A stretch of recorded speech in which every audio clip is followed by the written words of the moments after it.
Hello there. If you don't know me, my name is Maria and I like to make technology videos on the internet. And this week we're in my kitchen. See, fridge, Christmas decorations. And we're finally doing a Q&A video where I answer your questions that you sent to me either through DMs or on Instagram when I polled for what kind of questions you had. So I'm going to be doing that while also celebrating that I got 300 subscribers. So yes, 300 code monkeys, and I'm going to be making you some monkey bread because why not? It's a fun recipe and it's pretty easy to make. So if you want to make it along with me, then I'll leave the recipe in the description. And let's get started answering questions. Also, first I have to tie back my hair or else my mom will yell at me. Let me show you. I have all my ingredients over here. I have my sugar, my measuring cups. And we're going to be doing the easy way of making monkey bread using Pillsbury biscuits instead of actually making the dough, and some butter, and then we're going to be putting it into this like angel food or bunt shape. Okay, so let's get started. So it's separating these dough things into pieces, so I have to open it. And I can also start answering questions too, but try to open this thing. Oh my god. Okay, so this is what it will look like. So let's answer the question from Harpreet, who's like my number 0 fan. So he asked, for one, I knew you said a lot of times that you really hated computer science. So even if your brother pushed you, what finally made you give in and take a computer science degree? Well, so basically what happened was in high school, I really did not like computer science because it was all just a boys' club and it wasn't very fun. I didn't really enjoy the computer science classes I took because I didn't really see how it related to me, because it was mostly just like, oh, learn this, like learn for loops, while loops, and then go and make a video game. And at the time I wasn't playing video games really, so it didn't really interest me that much. It was also, I didn't feel very included inside of my class because it was literally me and just a few other girls, and the boys would kind of exclude us, so I didn't really enjoy that aspect of it. And whenever I tried to join clubs related to computer science, they weren't nice to me either. And I was kind of just like not very motivated to do it. And plus I had dreams of like becoming a vet for exotic animals at the Toronto Zoo. So then there was also that. But what happened, like why did I actually choose to go into like computer science or software engineering, was because in my final year of high school, I realized that I don't have a passion for biology anymore. And because when you go into something like medicine, they have like a straight cut career path, and it's kind of like not what I wanted to do. I didn't want to just climb up the ladder. So that's kind of mainly, those are the reasons why I didn't want to continue with biology. And also, why did I choose a CS degree? Well, I didn't. I only signed up for, I couldn't afford to go to anywhere fancy, so I just signed up for one university, and I signed up for biomedical science, biotechnology, and engineering. And since I decided, I don't like biology anymore, I just decided to go into engineering and see what that's like. And then I heard about the dev degree program already at the end of September. I applied to that, and then I had to switch to computer science, so that's kind of why. And it relates to the question that my friend Nikki asked, which was, did you ever think of going into a different program? And yes, I did. I thought about going into computer science when I was in engineering, because my school only offers a general first year engineering, and you choose in your second semester which type of engineering you want to go to. And I was leaning towards more software or computer engineering, but then that didn't happen. And plus I was really jealous of all my friends in computer science because they were taking all the courses that I was interested in. I was like, oh my god, I really want to switch. So either way, even if I didn't get into the Shopify dev degree program, I would have switched to computer science anyways, because I just thought that the courses were way more interesting. Also, an interesting question kind of on that note was this girl on Instagram, Alexa, asked me, how are you so prepared for college and already so active on social media? I was not active whatsoever, and even now I'm still not as active as I would like to be, I guess. How was I prepared for college?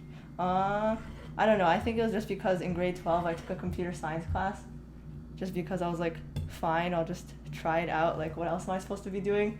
I couldn't think of any other courses to take. In grade 12 we learned a little bit about object-oriented programming, and plus I read one of the textbooks from my brother for coding in Java, and then I understood some of the concepts. The summer before university started, I started actually trying to learn how to code more on my own, because I was I'm more interested in this, I'm behind everybody else, I should try to catch up, because now I'm more interested in it, because before I was just go away computer science.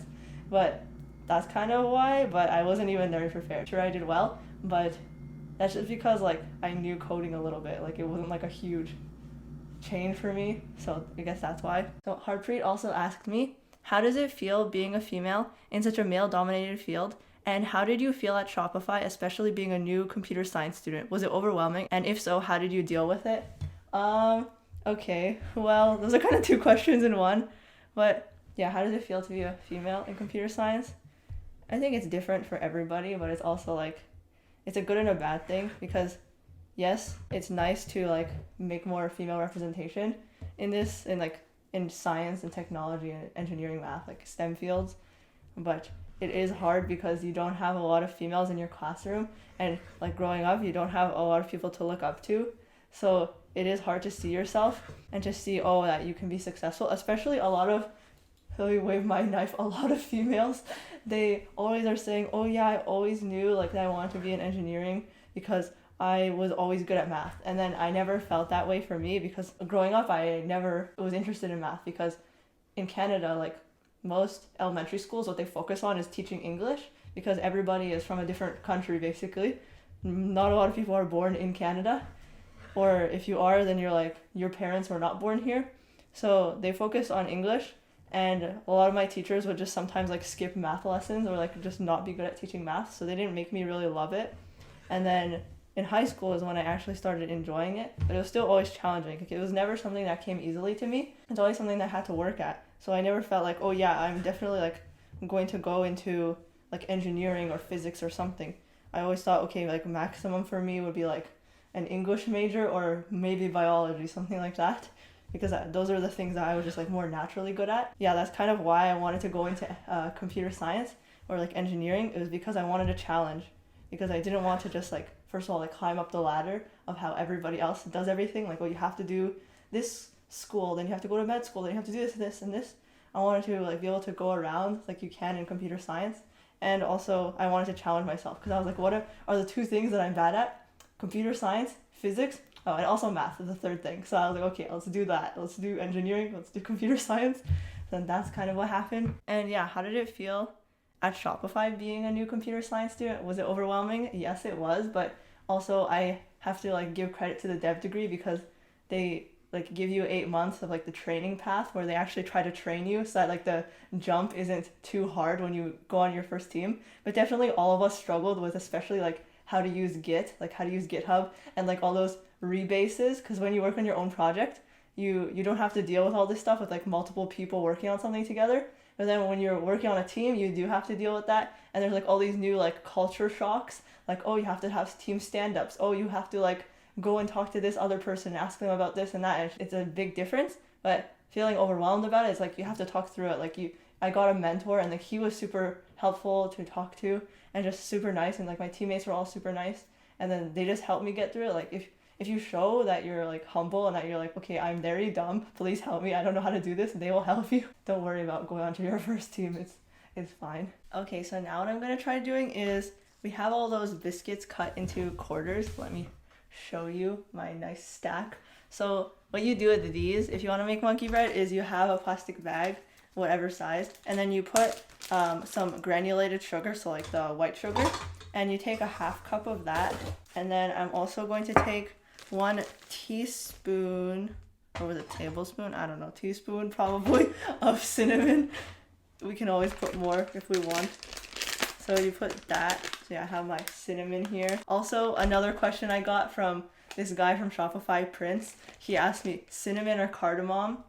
I don't know how to say that word, but also, yeah, I think I would choose cinnamon because I've never had cardamom. I don't know. And also I like cinnamon. So there. There's my answer to that. And shake this. I think I need to put maybe a little bit more cinnamon because it doesn't seem cinnamony enough. Oh yeah, another funny question I got. Okay, yeah, we have to mix this up with funny questions. Okay, Clara asked me, milk first or cereal first? So yeah, this is very controversial. So in the past, what I have always said is that I put, milk first. I put milk first. So what I do is that I like heating up my milk, and then I will add cereal on top of it, eat a little bit of the cereal, and then add more cereal so that the cereal doesn't get soggy in the milk. So then I do that. People think I'm crazy. But then recently I listened to other people and I tried eating like cold milk and cereal and doing it like the normal way of like, what is it? You put the cereal and then you cover it with milk. Yeah, I tried that. It's fine, okay? Like it's good. But I also like my way, and don't knock it until you try it, okay? And then Clara knows this because she also does it the wrong way. So thank you for asking, Clara. Okay, so now what we do is we put all those little pieces, we can put a few in at a time and shake the bag to cover them. And then what we do is we put it into here. Okay, let's try this out. So we'll take, I will say 3 pieces and try to separate them so they're not all stuck together. So yeah, throw those in. It smells so nice. Cinnamon sugar smell, so good. And you have to close it so it doesn't let out all the stuff. Shake, shake, shake. Look at how beautiful it looks. And then we just put it into the container like that. So Harpreet asked, so this is funny because this is like a Q&A for Harpreet mixed in with other people's questions basically. So yes, how did you handle setbacks and major hurdles both in class and at work? And how did you learn to handle them, such as failure or missing deadlines? So I was thinking about this. I haven't really missed deadlines, I think, or I don't know, sometimes I'm slower than I want to be. But yeah, how do I handle failure?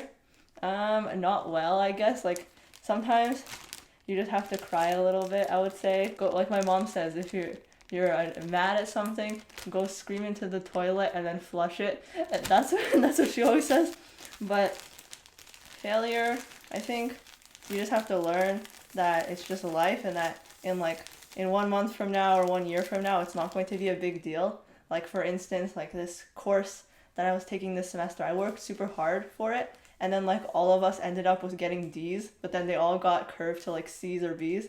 So I ended up getting a C, like my first C in a course ever. And it's like the course that I worked the hardest on. It was super hard, but it's also the hardest course in all of computer science, and everyone knows that. So it's like you have to keep that kind of thing in mind. Also, you have to think about, okay, like sure, you're not able to solve something right now, but think about who you were maybe a month ago or like a year ago or a few months ago, and think, would that person be able to solve this? Maybe the person you are now was able to solve it way more than the person you were a few months ago. So just think about how much you've grown and try to think about that. Like not compare yourself to others, but just compare yourself to yourself in the past. Okay, also my 2 friends, Miki and Aaron, they asked me similar questions.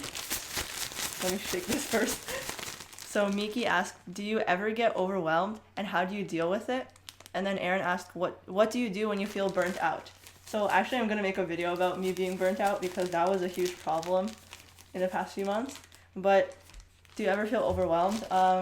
Yeah, I do. Like what happens is I boil everything up, and like if in 4 months, like then I start crying. Like I just like, everything's fine, and then just like I break down into tears and just everything goes to shit and blah blah blah. Everything's crazy. So that's what happens. I will take a break. Like even though there's so many things to do, I'll try to take a break because like my mental health is more important than getting things done and being productive, like quote unquote productive. There's also the thing of like when you feel overwhelmed, what can you actually do to like stop feeling overwhelmed? Because I'm not a person who likes to procrastinate. My friends in high school used to say that, Maria, you always do the assignments 1 month before they're assigned, which I thought was funny, but it was definitely not true in university, as you can tell from my day in the life video. So how do I stop feeling overwhelmed is by actually doing things. Like yes, take a break and do something else to take your mind off of it if something is super overwhelming and it's like you can't figure out how to do it or something like that. But also if you just have too many things to do, then you have to start like effing doing them. Like make a plan and like set goals. Like okay, I'm gonna finish this question by that day, and then I'm going to study like this many things today. Like make a to-do list basically. And then yeah, Aaron, what do you do when you feel burnt out? When I feel burnt out, I just have to stop and like not do anything that day. Like you need a vacation for like 1 day or like 1 afternoon or something. That's what I do, at least. If you have any tips, then help me. Or like some people say like do yoga or something. Like yes, stretching is great too. Okay, so I went off camera because I was going very slowly, but I have finished coating all of these with cinnamon sugar. And yeah, there's another step that I have to do, which is like drizzle it with, what is it? Brown sugar and butter, and then you pour it over this and then put whatever you want. So I'm gonna do that. Okay, so Clara asked most recent message on your phone. And if I open my phone, most recent message at 12:09 p.m. is grr. So that's what I have for you. And great question, Clara. Harpreet asks a very deep question. He asked, what are your thoughts on FANG and all this hype on LeetCode and current hiring practices, with mainly doing online assessments and so on for an interview. It seems like it's all algorithms and little resume prep. I know for most people it's FANG or nothing, Cali or bust. And for you, do you ever get caught up in the FANG hype?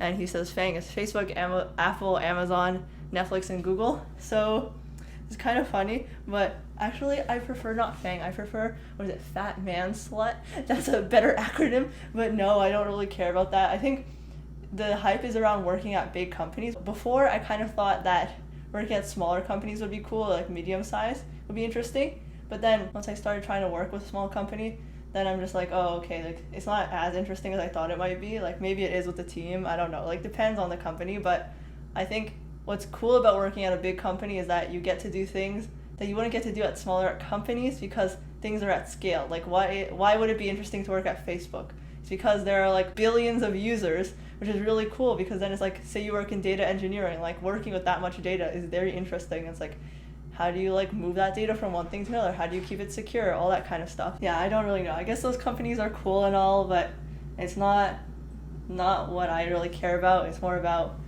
yeah, like what is interesting for me right now. I've never been one of those people who's just like, oh, I want to get this job or I want to do this club because it's going to look good on my resume. I always just do things for fun and just whatever makes me happy. Like I just want to do things, like go on different adventures, and that's the kind of person I am. Like I don't know if one day I work at Facebook or something, I will be surprised, but like how I ever got into that. But I guess if it makes me happy, then who cares? Like if it's interesting, then why not? Well, also, it's time to cut some butter. Ooh, it looks so buttery. Ooh. Okay, I'm going to dump this in a bowl. I'm going to mix this with the brown sugar. Also, I forgot to mention, but whenever I bake, something always goes wrong. So just watch. Maybe something will go wrong this time. Maybe not. It's just a mystery. It's just a surprise with me. Oh, Jada asked me a really funny question. So she said, rank programming languages by random criteria, like most likely to be the name of an anime protagonist superpower. So I thought about this. Like, what would be a really interesting superpower? I don't know. Like, or what would be something stupid? Like, sometimes, like, in Hunter x Hunter, like, they had stupid superpowers. Like, some lady had, like, a vacuum cleaner, and that was dumb. So I'm like, what would a programming language be? So I'm like, okay, maybe a superpower would be Rust, like the programming language. Or Python, like something with snakes, that's basic. But I think the best one would be Brainfuck, which is an actual programming language. But no one really uses it, I guess. Maybe they should, you know? It would be a great superpower. Also, Celine, who is this girl in grade 12 that I was mentoring, who like lives in my area. So I was mentoring her through the program Command Tech, which I really like because it's international, so anyone can apply to it. So if you know any girls who are in high school and are interested in STEM, then tell them to apply to Command Tech. She said, please write the code for copying and pasting info from textbooks immediately to my brain. Yeah, you know, I wish I could do that, but like I struggle with the same thing, so there's no hope basically, but it's okay because right now it's Zoom University, so it's not like you have to learn anything. All you have to do is just Command F and find all of the answers. That's what my friends did during their exams. Even in their business majors, they do that. Okay, so now we have this lovely concoction, and now I'm going to try to pour this over the other stuff. Okay, I'm gonna sit down because we're preheating the oven. I'm just waiting, and I only have 2 more questions left. So we'll start with Safi's question, and he asked me, a penthouse in downtown or a big house in a smaller town? He's asked me this before, but I think it depends on where I am in my life. I think I would want to live in downtown, like some sort of city, while I'm young, and then obviously when I'm older, move to like the middle of nowhere. I don't know. I think right now probably, or even a penthouse. Penthouse is cool. Yeah, I would take that. Like, why not? It's not even an apartment. It's a penthouse, of course. Okay, that question is answered now.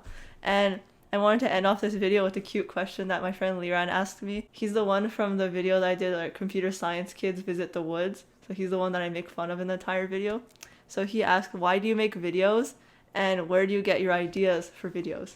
So yes, why do I make videos? It's because I think it's so much fun and I get to meet new people and connect with all of you. And I'm so happy that I got to do it and that I like threw myself into doing it and like kicked my butt and was like, Maria, you have to start doing it now because why not? Like, quarantine, I have nothing better to do. And yes, I had to buy a camera, which was expensive. So sad. It was like my one big purchase of the year anyways. And I think it was a really good one because like my friend Diana said, like she also has her YouTube channel and you should check her out. But she said that you should invest in yourself. And yeah, I want to invest in myself. Like this is me trying to like get better at public speaking, at communicating my ideas, releasing my creativity in a different way, because before I used to do writing or I used to do visual arts, but then I don't really do that stuff anymore. And I wanted to always try making YouTube videos. I think it's so much fun. And I wanted to make like my own twist of things. And I think that's like why I love making videos. How do I get my ideas for videos? I actually have like a whole list of so many ideas that I have. And sometimes it's just from something that I see. I'm like, oh, this would be funny if I like made a twist on it. Like my Chloe Ting video, where I was like, oh, wouldn't it be funny if we had like, instead of how to get abs in 2 weeks, it's like how to get a brain, like a big brain in 2 weeks. Or like my software engineering jobs just like explained by a weeb. Like that was me combining my anime knowledge and my computer science knowledge. So that was really fun. And just like random video ideas I have. Sometimes it's like, okay, I want to make a video to like explain my point of view on something. Sometimes just like random. So that's what you can expect on this channel. But it's also like me trying to just do something fun and like show people a different perspective of things. Oh my god. No, it broke. Oh my god. Oh my god, I got my computer. Oh my goodness. Yeah, so I'm just gonna put this back in into the shape that it was supposed to be. Why did this happen? See, I always do everything wrong. I told you so. I did everything wrong. I'm bad. Whatever. You live and you learn. So I want to end the video by saying thank you so much to everyone who has subscribed to me. Currently it's 337 people, which is so nice and it's so crazy. I never thought that I would have so many people subscribing to me. So thank you so much. You have made my year so happy. And when I reached 300, I was like so excited. It was like the best day ever. And now that you see that I have failed at baking, thank you for coming along on the journey to my first Q&A and my first time baking on this channel. As you can see, I am very bad at it, but I'm trying. And I want to thank you again for everything. This monkey bread was supposed to be for you, for all the people who have asked me questions and who have messaged me online, commented on my videos, liked my videos, subscribed, everything. Thank you so much for being there, supporting me, and believing in me. So I wish you a happy holiday season, and I will see you soon. Bye.